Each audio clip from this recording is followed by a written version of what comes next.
Tanong, pwede bang gamiting Halloween costume ang police uniform? Ang sagot, depende.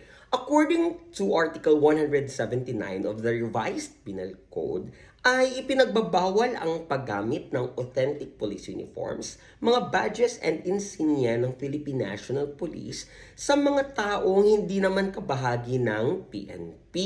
Ito ay upang maiwasan ang pagpapanggap at paggamit nitong mga uniforms, badges, and insignia upang makapanloko, makapanlinlang, o magpanggap bilang persons in authority. E paano kung ang costume ay halata naman talagang costume, hindi siya gumamit ng authentic uniform, ng badges at saka ng insignia? Ito po ay maaaring palagpasin under Philippine laws. So, lesson learned, mag-ingat sa paggamit ng mga uniforme ng mga public officials, especially uniformed personnel.